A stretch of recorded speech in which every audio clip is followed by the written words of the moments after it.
You've probably heard about Casper, but what about the AAMC Preview exam? If you're like most pre-meds, you've probably asked yourself, what is the AAMC Preview exam? Do I need to take Preview? When should I take Preview?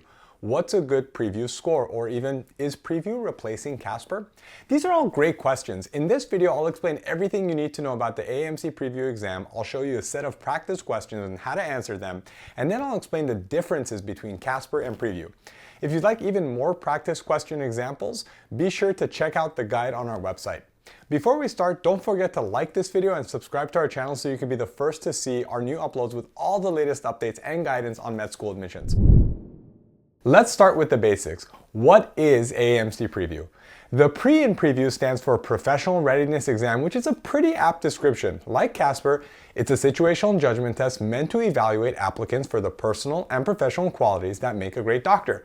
Both tests are offered only online with a live proctor and both take under 2 hours to complete.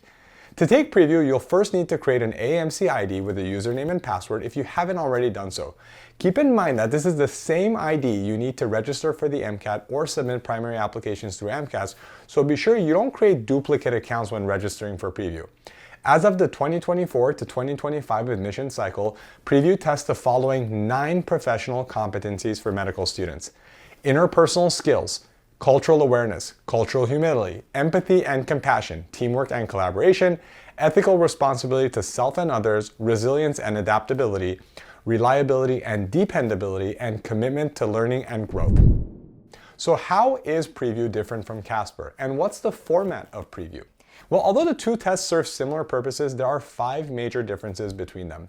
First, Preview tests a slightly different set of competencies than Casper. Second, Preview can be taken twice in an application year, whereas Casper can only be taken once. Third, unlike Casper, you won't get any breaks during Preview. You must remain seated for the entire duration of the exam, and if you speak during the exam, the proctor could terminate your test. Fourth, Preview is a multiple choice, text-only exam. Unlike with Casper, you won't have any video scenarios or video responses. Instead, you'll be presented with 186 hypothetical scenarios in written form, one at a time. And the 5th difference is that Preview isn't an open-ended question and response exam like Casper. After each scenario, instead of recording or typing out your responses, you'll be presented with several descriptions of potential actions to take in response to that scenario. It's your job to rate each of the actions presented on a scale of 1 to 4, with 1 being very ineffective and 4 being very effective. Be aware that you won't be rank ordering the presented responses. In other words, you don't need to assign a different number to each response for each scenario. In some of the scenarios, all of the responses might deserve the same rating. You shouldn't compare responses against one another to determine which is more effective than the others. Instead, take each response one at a time and consider only the information that you've been provided about that particular response when assigning your rating. To demonstrate how this works, let's take a look at a practice scenario. Jot down your rating for each response on your device or on a piece of paper. After you've assigned your rating for the response, I'll provide the correct answer and an explanation.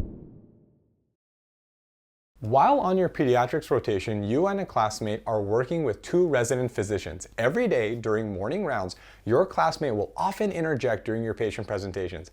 This makes it difficult for you to complete your patient presentation. Now let's go through each of the presented responses to this scenario.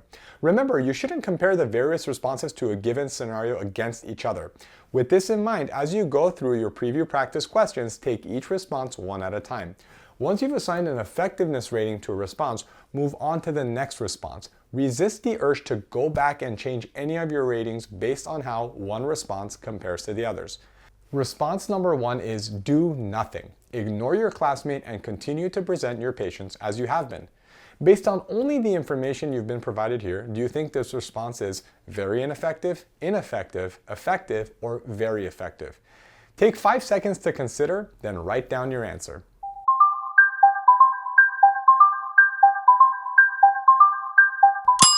If you need a few more seconds to make your decision, pause the video until you're ready to proceed.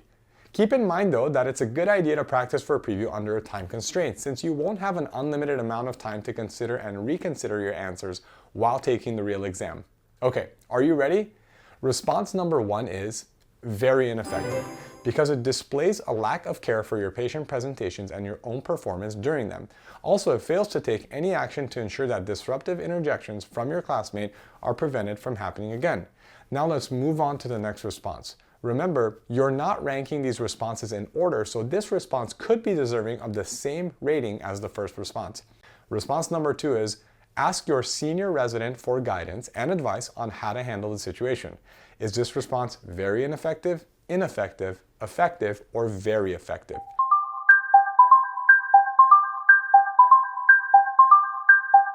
Response number 2 is very effective because it demonstrates a respect for patient rounds by not addressing the situation in the moment and instead allowing patient care to continue without even further interruptions. However, it also makes clear that you acknowledge the issue and you have a clear desire not only to fix the situation, but to do so in a manner that shows respect to both the patients and your classmate. Moving on, response number 3 is, during rounds after your classmate interjects, politely ask him to stop interjecting in front of the entire healthcare team. Is this very ineffective, ineffective, effective, or very effective?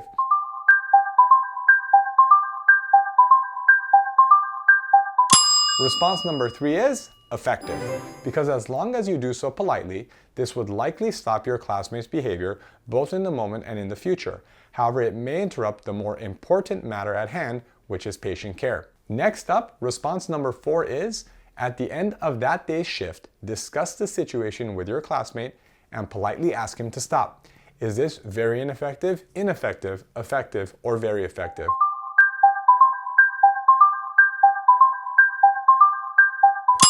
Response number 4 is very effective. This would be effective as a means of stopping your classmate's behavior, but it's also more respectful to your classmate than bringing up the issue in front of others, which could be embarrassing for them. Next, we have response number 5. At the end of rounds that morning, privately take your classmate aside to discuss the situation and politely ask him to stop. Is this very ineffective, ineffective, effective, or very effective?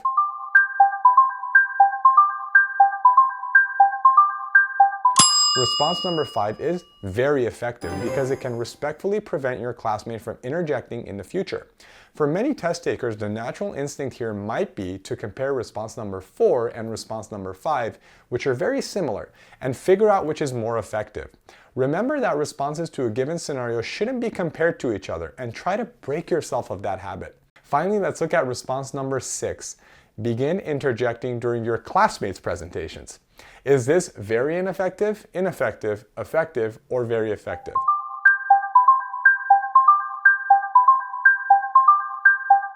Response number 6 is very ineffective. This approach would interrupt patient care, would not remedy the original situation of your classmate interrupting your presentations, and would only add additional distraction by you interrupting your classmates' presentations. It would also be quite disrespectful. Well, how did you do? Don't worry if you struggle to get the hang of it. The format takes some getting used to, and the more you practice, the more comfortable and confident you'll get with assigning a rating to each response. For more practice questions, check out the resources on our site by clicking here. Now that you know what to expect and how the test is formatted, you may be asking, what is a good preview score? Let's start with how the exam is scored. Your exam will be scored based on how closely your response effectiveness ratings for the scenarios on your exam align with the consensus rating of the medical educators who were consulted during the design of the exam. You'll receive full credit on a given scenario if your rating of the responses exactly matches the consensus rating of these medical educators, and you'll receive partial credit if your responses partially matches theirs. No two exams are exactly the same, so to compensate for the potential variation in difficulty from one test to the next, your raw score will be converted to a scaled score using a process called equating. Your score report will display a number on a scale from 1 being the lowest to 9 being the highest. You'll also receive a percentile rank, which shows how your score compares to that of other test takers. A confidence band will also be reported, which shows the range your true score probably falls into after taking test variations into consideration. If you're worried that this scoring system leaves too much room for subjectivity, keep in mind that the confidence band is intended to discourage medical schools from splitting hairs and favoring an applicant with a slightly higher score over one with a slightly lower score. One more thing to note about preview scores, your scores for each attempt, including during previous application cycles, will be automatically uploaded to your AAMCAS profile for every school to see, even the ones who neither require nor recommend preview. so doing a first attempt as a trial run wouldn't be wise with this exam. And if you're applying to schools that don't use AMCAS, you'll have the opportunity to select which of those schools, if any, you wish to have your scores sent to. So let's get down to a key question that may have brought you to this video. Do I need to take preview? The answer is it depends. During the 2020 to 2021 application cycle, AAMC PREview was introduced as a small pilot program, meaning it was given a sort of trial run with just a few select schools. As of the 2024 to 2025 cycle, it's still only required by 9 medical schools. However, another 5 MD programs strongly encourage or highly recommend it, and over 20 more schools either recommend it, claim it will be used for research only, or require that you either take Casper or PREview. The number of participating schools continues to grow from one application cycle to the next, so check out the link in the description to AAMC's official website for a regularly updated list of participating schools. With all this in mind, of course, you'll need to take PREview if it's required. And if a school highly recommends that you take it, then we also highly recommend that you take it. However, if you only have a school on your list that's generally recommending you take the exam or that claims it'll only be used for research purposes, you have a little more flexibility. Because all of your scores will be automatically sent to all of the schools on your AMCAS application, we only advise that you take it if you've been scoring well on practice exams. If you intend to take PREview, we recommend waiting no later than June of your application year so that your scores become available around the time you receive your secondaries.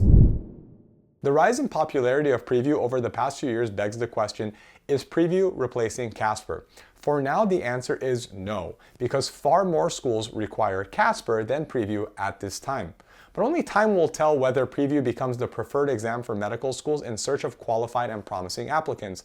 But for now, far more med school applicants will need to invest their time in preparing for Casper than for PREview. If you're looking for strategies and practice scenarios that will show you how to ace Casper, or if you want to know more about how Casper's format and scoring system works, check out our videos on those topics by clicking the link on the right.